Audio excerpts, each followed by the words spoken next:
안녕하십니까. 최근 글로벌 금리 인하 바람에 금리 연계 파생 상품 일명 DLS와 이를 편입한 사모펀드 DLF에서 막대한 원금 손실이 예상된다는 소식 전해드린 바 있습니다. 금융감독원이 오늘 이 실태조사 결과를 발표했는데 역시 손실 규모가 만만치 않았습니다. 구체적인 판매액과 손실 규모를 먼저 정인아 기자가 정리했습니다. 지난 4월 김모 씨는 은행 권유로 6개월짜리 독일 국채 10년물 DLF에 1억 원을 투자했습니다. 그런데 2주 전 은행으로부터 해당 상품이 60%의 손실률을 기록했다는 연락을 받고 김 씨는 황급히 환매 신청을 했습니다. 내 평가 금액이 한 1,800만 원까지 내려갔다가 그냥 조금 반등해줘가지고 3천만 원 던져 나온 거예요. 만약에 계속 들고 있었으면은 지난주 금요일 날짜로 100% 완전히 깨졌어요. 금융감독원의 실태조사 결과 국내 투자자 3,842명이 총 8,224억 원 규모의 해외금리 연계 파생결합 상품에 투자한 것으로 나타났습니다. 회사별 판매액을 보면 우리은행이 4,012억, KB 하나은행이 3,876억 원으로 가장 많았습니다. 다음으로 국민은행이 200억 원대, 증권사들이 74억 원 정도를 판매했습니다. 상품별로 보면 미국과 영국의 이자율 수합 금리와 연계된 상품은 판매액의 85%가 넘는 5,973억 원이 손실 구간에 진입했습니다. 독일 국채 10년물 금리 연계 상품은 판매액 전액이 손실 구간에 진입했습니다. 대다수 상품의 만기가 끝나는 올해 11월까지 현재 금리가 지속될 경우 독일 국채 금리 연계 상품은 95%가 넘는 손실률이 예상되는 상황입니다. 금감원은 개인 투자자가 대부분인 만큼 해당 상품들이 설계되고 판매되기까지의 전체 과정을 점검하겠다고 밝혔습니다. 이달 중에는 은행사와 증권사, 운용사를 대상으로 현장 조사를 실시한 뒤 필요에 따라 분쟁 조정도 진행할 방침입니다. SBS CNBC 정인아입니다. 이번 사태의 중요한 쟁점 중 하나는 해당 상품이 판매되는 과정에서 원금을 잃을 수 있다는 위험이 고지됐느냐는 겁니다. 피해자 쪽은 은행이 안정성만 강조하고 위험을 제대로 고지하지 않았다면서 불안전 판매를 주장하고 있는데 은행의 이야기는 또 다릅니다. 이 부분은 류정훈 기자가 알아봤습니다. 50대 중반 주부 현모 씨는 이사를 위해 모아둔 2억 원을 올해 초 우리은행에서 판매한 독일 국채 금리 연계 파생 상품에 투자했습니다. 현재 현 씨는 2억 원 모두 손실을 본 상태입니다. 현 씨는 상품을 가입할 때 은행으로부터 손실 이야기는 듣지도 못했다고 항변합니다. 이사 비용이 나온다고 너무 좋은 상품이라고 안전하다고 독일이 만항하지 않으면 절대로 손실 날 일이 없고 아시죠 사모님? 한국보다 독일이 더 안전한 거. 이런 식으로 꼬셔서 리스크 부분에 대해서 얘기 안 해줘요. 은행에서 손실을 비롯한 투자 위험성을 고지하지 않거나 이해할 때까지 설명하지 않거나 동의서를 받지 않았다면 불안전 판매에 해당됩니다. 하지만 불안전 판매 가능성에 대해 관련 은행들은 대다수는 원금 손실 위험을 고지했다고 반박합니다. 이 피해자인데 그 얘기를 안 했을 리가 없어요. 그거 잘못했다가는 본인의 직장 잃고 그 하나 팔아가지고 본인 월급이 올라가는 것도 아니고. 다만 일부 PB들은 성과 때문에 위험을 제대로 알리지 않았을 가능성도 있다는 게 금융업계의 시각입니다. 금감원은 현장 조사를 통해 불안전 판매 여부를 집중적으로 따지겠다는 방침입니다. 상품 구조상으로 보면 이게 상당히 일반 투자자한테는 설명하기가 상당히 어려운 그런 상품들이기 때문에 이게 손실이 이렇게 난다는 부분을 제대로 설명했는지 그런 여부는 좀 따져볼 필요가 있어서. 이와는 별도로 금융당국은 판매 금융회사들이 위험을 인지하지 못했거나 알고서도 판매했을 가능성도 있다고 보고 관련 조사를 벌인다는 계획입니다. SBS CNBC 류정훈입니다. 이처럼 일부 시중은행들이 원금 손실까지 생긴 가운데 간발의 차로 위기를 피해간 은행들도 있습니다. 같은 리스크를 두고도 어느 은행은 팔고 어느 은행은 팔지 않는 선택을 한 건데요. 정광윤 기자가 당시 은행별 상황과 판단이 어땠는지 취재했습니다.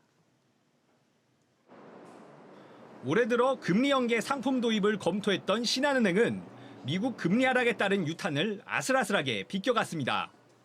올해 초 상품 선정에 대한 실무자 검토 단계에서 장기금리 하락 조짐에 따른 리스크를 우려했고 해당 상품을 판매하지 않기로 했습니다. 지난 2016년부터 3년간 2천억 원 상당의 금리 연계형 DLS를 판매해왔던 기업은행도 올해 판매를 중단했습니다. 이처럼 미리 발을 뺀 은행들이 안도의 한숨을 내쉬는 가운데 오히려 이득을 챙긴 곳도 있습니다.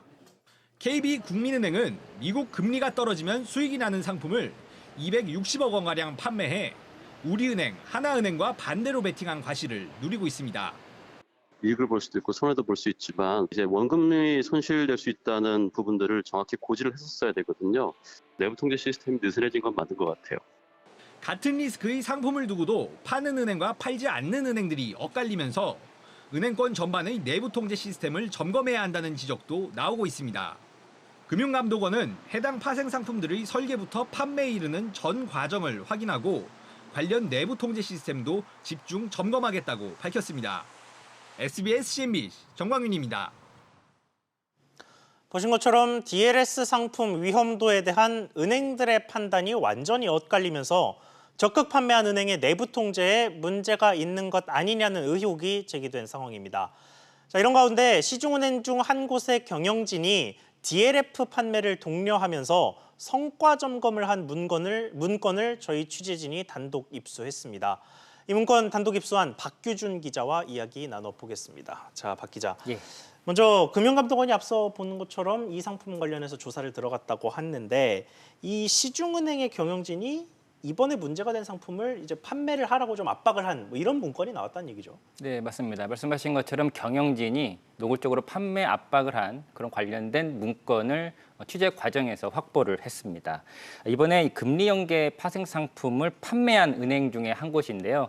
자료를 지금 보시면은 이게 은행 내부 자료인데요. 이 본부 차원에서 이 파생 결합 펀드, 이 DLF 같은 이 파생 상품을 신규로 얼마 팔았는지 이거를 영업 본부별로 관리를 했고 또 영업점별로 또 PB 개인별로 해서 관리를 했고 이 실적에 따라서 줄 세우기를 했습니다.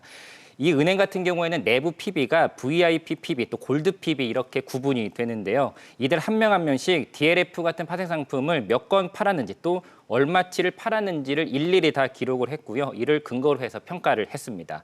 또한 이 은행의 경우에는 지난해 하반기에 주력으로 판 상품이 두 개인데요. 이 ELS라고 하는 주가 연계 증권을 편입한 ELT라고 하는 상품이랑요. 이번에 문제가 된 DLF라고 하는 상품을 중점적으로 팔았는데 유독 DLF만 가점을 줘서 인사에 반영을 했다라고 하는 내부 증언까지 나왔습니다. 예. 이 내부 관계자는 DLF 상품만 매달 이벤트를 걸어서 가점도 주고 많이 판 PB들을 순서를 매겨서 인사에 반영했다 이렇게 주장을 했습니다. 또 다른 DLF 판매 은행, 이번 다른 은행인데요. 이 은행에선 좀 더 구체적으로 경영진의 판매 압박이 있었음을 증언하는 그런 자료가 확보가 됐습니다. 한번 이야기 한번 들어보시죠. 예.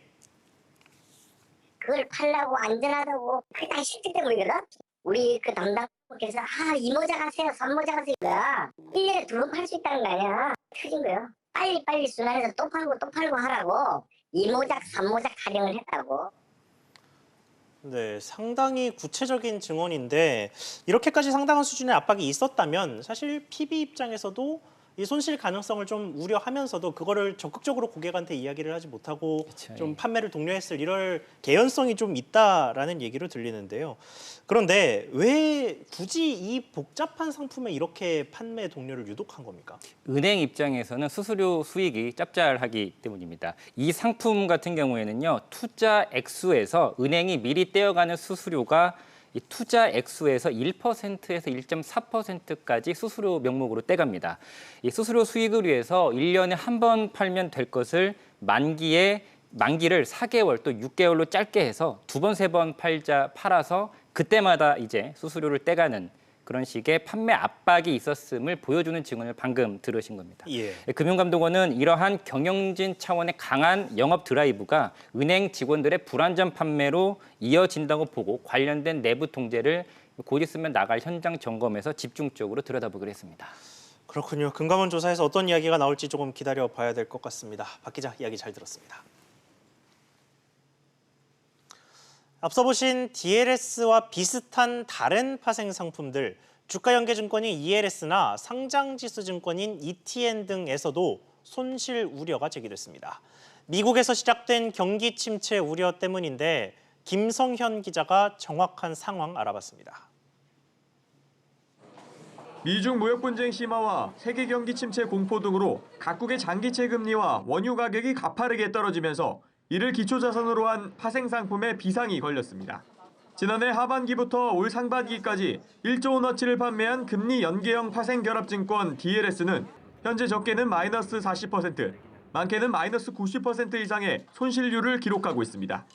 서부 텍사스산 원유를 기초자산으로 발행한 DLS도 유가가 추가로 하락할 경우 조기 상환이 어려워질 가능성도 높은 상황입니다. 최근에 금리나 이런 부분들이 예상보다 크게 움직이다 보니까 그쪽에 손실이 나서 문제가 된 거고 예금이나 적금처럼 그냥 원금 보장이 되는 상품이 아니니까.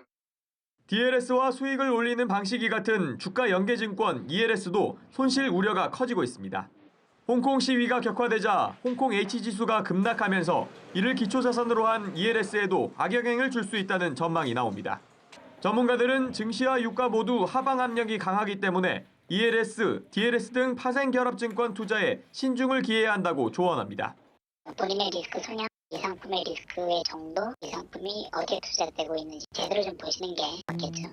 금과 은, 니켈 등을 증시에 상장한 상장지수증권 ETN 역시 최근 수익률이 상승하면서 시중 자금이 몰리고 있지만 여러 변수에 가격이 급락할 가능성이 높아 주의가 필요하다는 지적입니다.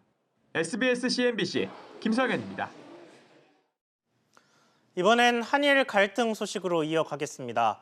일본의 경제보복 대응 카드로 꼽히는 지소미아 연장 여부가 이번 주 안에 결정됩니다.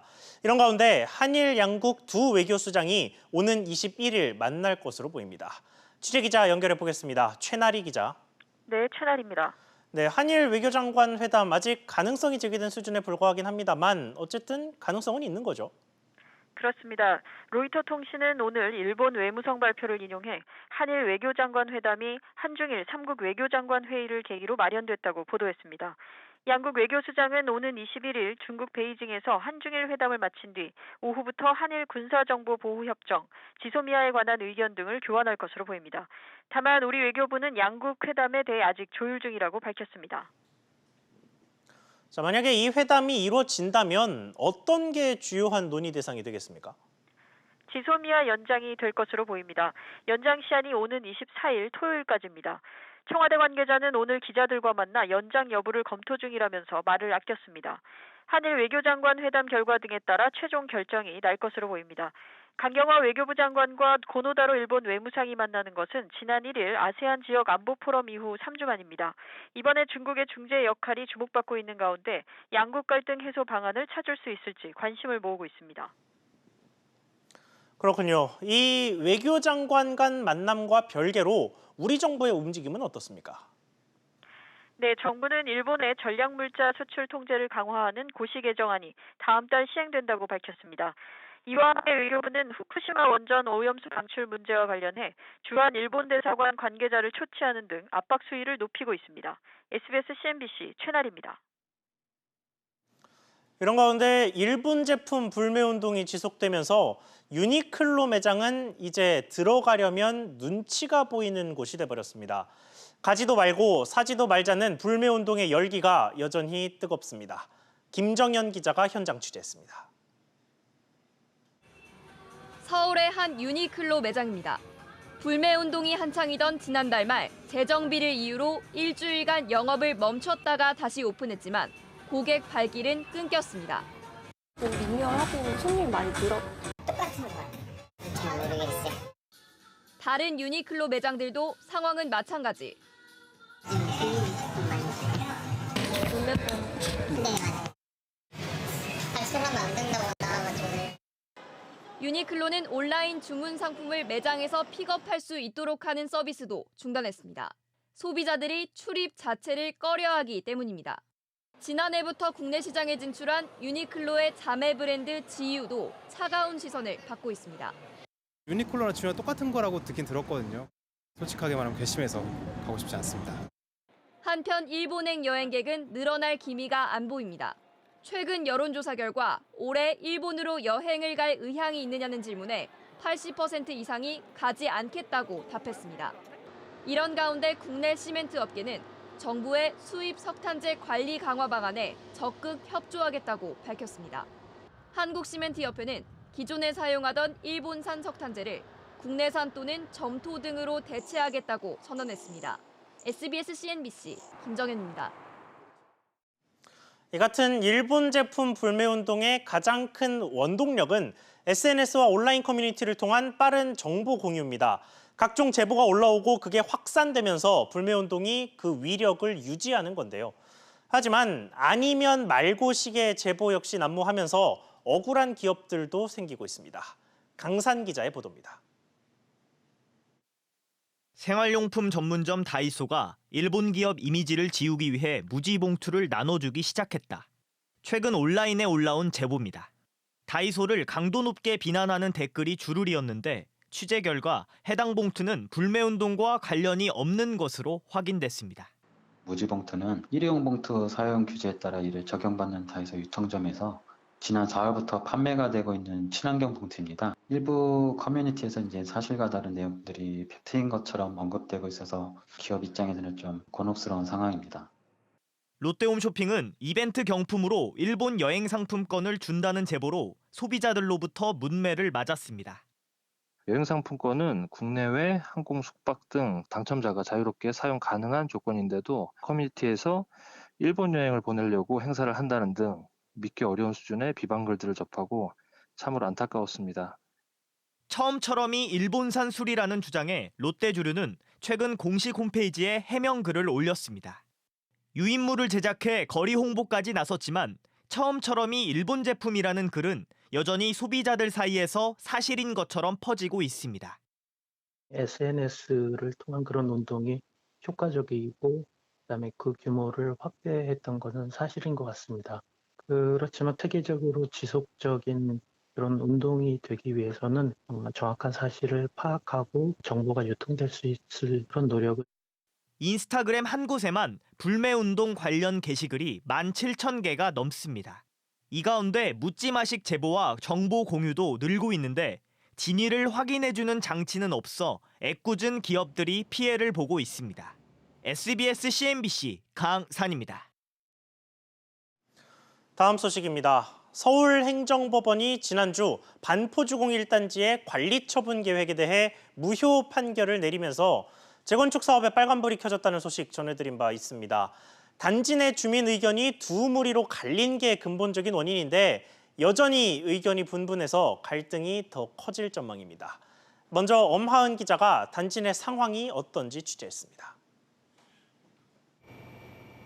오는 10월부터 이주를 준비 중이던 반포주공 1단지. 하지만 관리처분 계획 무효 판결로 이주는커녕 재건축 사업 자체가 무산될 위기에 놓였습니다. 이번 판결에 대해 이곳 아파트 조합원들의 의견도 찬반으로 나눠진 상황입니다. 말도 못하죠. 속상하면 잠도 못 잘 정도로 속상해요. 그래 오늘 이 집도 다 보고 지금 그러고 있는 와중에 그렇게 됐어요. 조합 측에서 너무 밀어붙이는 그런 느낌을 많이 받았거든요. 재건축은 시간과의 싸움이다 이래가지고 빨리 가야 된다는 그런 생각을 하는 사람들이 있었는데 되려 그냥 이렇게 차근차근 짚고 넘어가는 것이 더 안정감이 있다라고. 이런 가운데 조합 측은 판결문이 공개되면 곧바로 항소하겠다고 밝혔습니다. 항소는 바로 해야지. 지적된 부분이 있으면 수정할 부분이 있으면 총회가 더 수정해주면 되는 거고. 합의가 없어. 조합 측은 판결문 공개 후 다시 조합원 의견을 묻는 총회를 열어 구체적인 재건축 진행 방향을 결정짓겠다는 계획입니다. 이번 관리 처분이 잘못됐다고 소송을 제기한 일부 조합원들은 승인을 해준 서초구청에도 책임이 있다며 손해배상 청구 소송을 제기하겠다고 밝혔습니다. SBS CNBC 엄하은입니다.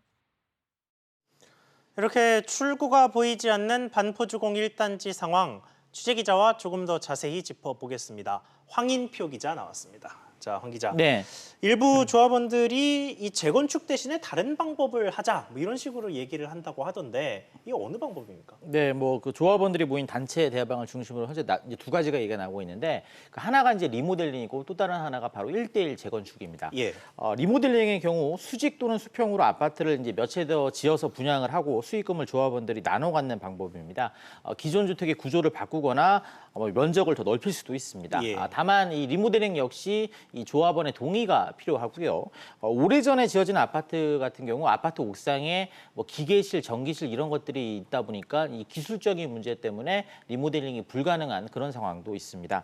이 때문에 지난 2014년부터 아파트 리모델링이 허용이 되고 실제로 여러 아파트 단지에서 추진 중에 있지만 이 서울에서 실제 리모델링이 된 아파트는 단 한 곳에 지금까지 불과한 그런 실정입니다. 그렇군요. 여기에서 1:1 재건축 같은 경우는 또 어떻습니까? 그렇죠. 1:1 재건축은 말 그대로 지금 아파트를 허물고 똑같은 이제 수의 아파트를 새로 짓는 걸 말하는 건데요. 일반 분양이 없기 때문에 뭐 환수금이라든지 분양가 상한제 이런 규제를 받지 않는 게 장점으로 얘기가 되고 있습니다. 예. 다만 말 그대로 아파트를 새로 짓는 겁니다. 이 때문에 이 가구별로 수억 원의 분담금을 내야 되는데요. 실제로 지난 2011년 서울 이천동의 한 아파트 단지가 1:1 재건축으로 아파트를 지었는데 이 가구당 5억 4천만 원의 분담금을 낸 적이 있습니다. 예. 이 부분에 대한 동의를 또 어떻게 이끌어내느냐가 이 앞으로의 사업의 관건이 될 전망입니다. 그렇군요. 그런데 뭐 앞으로 재건축 사업을 어떻게 하느냐 뭐 이런 걸 떠나서 지금 현재 진행 중인 소송도 뭐 완전히 마무리된 게 아니죠. 다른 소송도 있다면서요. 네, 지금 이제 앞서 무효 판결이 난 관리처분 관련 소송 외에 두 건의 소송이 더 진행 중에 있는데요. 예. 일단 그 반포중 1단지 재건축 안에 약 2만 제곱미터, 시가로 약 1조 원대 땅을 가진 그 LH를 놓고 소송이 또 진행 중에 있습니다. 조합 측은 40년 이상 이 주민이 거주해서 사실상 토지를 소유한 만큼 이게 이제 조합 땅이다 이렇게 주장하는 반면 LH 측은 여전히 이 땅의 소유권이 LH 측에 있다면서 맞서고 있는 그런 상황입니다. 이 밖에 시공사 선정총회 결정을 무효해달라는 소송도 지금 진행 중에 있는데요. 그 앞서 반포 1단지는 현대건설과 GS건설 간 이 수주전 끝에 이제 재작년 9월에 현대건설이 시공권을 따냈습니다. 그런데 현대건설이 제시했던 특화 설계안이 이 본 계약 때는 빠졌다면서 일부 조합원들이 시공사 선정 무효 소송을 제기한 상태입니다. 그렇군요. 재건축 진행이 좀 쉽지 않을 것 같습니다. 성인표 기자 잘 들었습니다. 쌍용 자동차가 비상경영 체제를 선언했습니다. 일단은 임원 위주의 대책만 나왔는데 앞으로 추가 고강도 대책도 나올 것으로 보입니다. 이 내용 단독 취재한 권세욱 기자 연결해서 자세한 상황 알아보겠습니다. 권 기자. 네, 권석입니다.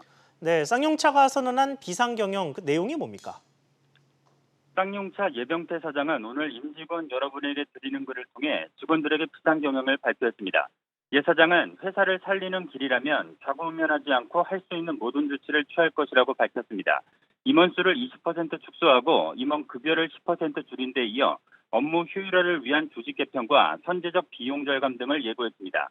이를 위해 노사협의도 진행될 것으로 보입니다. 예 사장은 진통은 있겠지만 지금은 회사 생존 이외에 그 어느 것도 우선시되는 것은 없다고 강조했습니다. 그러면 쌍용차가 이렇게 비상경영에 나선 이유는 뭡니까? 쌍용차는 지난 상반기에 800억 원에 가까운 영업 적자를 보는 등 10분기 연속 적자를 내고 있습니다. 예 사장은 부진의 이유를 제품에서 찾았습니다. 고객이 사고 싶고 소유하고 싶은 제품을 만들어내지 못했기 때문이라는 겁니다. 회사가 디자인과 기술력을 뒷받침하지 못했고 새로운 시장도 개척하지 못했다고 밝혔습니다. 예 사장은 이런 구조적인 문제를 해결하는 데 대표이사직을 걸겠다고 선언했습니다. 이어 생존 역량 확보를 위해 직원들에게 처절한 고통분담과 적극적인 동참 의지를 당부했습니다. 이에 따라 일부에서는 임원뿐 아니라 직원들의 임금 삭감이나 구조조정 가능성이 높은 것으로 보고 있습니다. SBS CNBC 권재규입니다. 등기 공무원의 실수로 고가로 기재한 건물을 샀다가 다른 사람에게 되팔았다면 손해가 있었던 것으로 봐야 할까요? 없었던 것으로 봐야 할까요? 대법원의 판단이 어땠는지 오정인 기자가 보도합니다. 정모 씨는 지난 2014년 2월 인천에 있는 한 건물을 1억 5,100만 원에 낙찰받았습니다. 이어 2달 뒤 한 부동산 업체에 1억 6천만 원을 받고 팔았습니다. 넉 달 뒤 이 업체는 건물의 실제 대지 소유권 지분이 등기부에 적힌 것보다 적다는 것을 알게 됐습니다. 조사 결과 이 건물은 공무원 실수로 소유권 지분이 실제보다 2배 많이 등기됐습니다. 정 씨는 등기 공무원의 잘못을 따지기 위해 소송을 제기했습니다. 대법원은 국가의 배상 책임을 인정하지 않았습니다. 1, 2심의 판결을 뒤집은 것입니다. 1, 2심은 정 씨가 지분보다 매매 대금을 과다하게 지급해 현실적 손해가 발생했다며 국가 배상 책임을 인정했습니다. 반면 대법원은 공무원의 잘못으로 매매 대금이 초과로 지급된 현실적인 손해는 건물의 최종 매수인이 입었다고 판단했습니다. 건물을 샀던 금액 이상으로 돈을 받고 팔았다면 현실적으로 손해를 입었다고 볼 수 없다는 것입니다. 대법원은 사건을 서울 서부지법에 돌려보냈습니다. SBS CNBC 오정인입니다. 오는 23일부터 달걀 산란일자 표시 제도가 본격 시행됩니다. 이에 따라 달걀 생산 농가는 달걀 껍데기에 산란일 4자리를 반드시 적어야 합니다. 산란일자가 추가되면서 달걀 표면에 표기되는 번호는 생산자 고유번호와 사육번호 6자리를 포함해 모두 10자리로 늘게 됐습니다.